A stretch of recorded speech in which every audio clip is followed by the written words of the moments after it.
Dans le cadre des UE 915 et 1015, j'ai dû mettre en place un projet de formation à destination d'un public choisi. C'est pourquoi j'ai décidé de travailler avec l'association des artistes lorrains de Nancy, où le président souhaitait former les bénévoles à l'utilisation des réseaux sociaux. Ces bénévoles ont tous plus de 60 ans et sont pour la majorité absents des réseaux sociaux. L'objectif est donc de leur faire découvrir ces réseaux pour créer une communauté numérique d'abonnés à l'association. Cette expérience a été très riche et m'a permis de développer un grand nombre de compétences que je pourrais remobiliser par la suite. Avec la phase de conception du projet, je sais maintenant effectuer une analyse des besoins.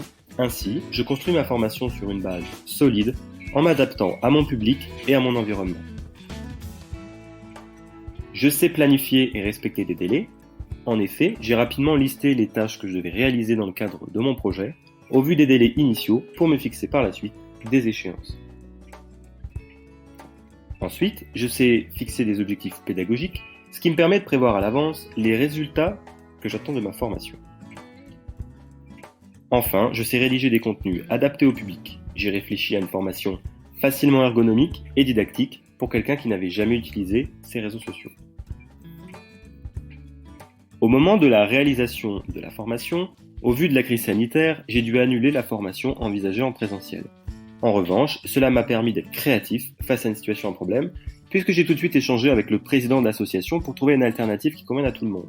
Je sais aussi choisir des outils adaptés puisque j'ai su substituer ma présence physique par des outils de formation à distance. Lors de la phase 3 du projet, j'ai pu évaluer ma formation, ce qui m'a permis de savoir mettre en œuvre des dispositifs d'évaluation et je sais évaluer les acquis en fin de formation. À partir de cela, je sais juger de la qualité de la formation grâce aux 5 critères de l'OCDE. Au niveau de la pertinence, bien qu'il y ait eu une découverte d'Instagram, Facebook était mieux connu par les bénévoles que prévu. Mais quand même, il y a une découverte de certaines fonctionnalités Facebook pour l'ensemble des bénévoles. Au niveau de l'efficacité, il y a une prise en main fluide des réseaux sociaux par les bénévoles, comme attendu. Au niveau de l'efficience, j'ai dû bien modifier la forme de formation, impliquant un temps humain supplémentaire. En revanche, les bénévoles ont utilisé leur propre matériel informatique et les réseaux sociaux étaient gratuits, ce qui n'a rien coûté à l'association. Au niveau de l'impact, j'ai déjà pu constater l'utilisation des outils de publication par certains bénévoles, ce qui permet d'envisager une amélioration de la communication numérique de l'association. Enfin, au niveau de la viabilité, il y a une diffusion des guides pratiques à un groupe plus large, ce qui permet d'augmenter l'impact de la formation.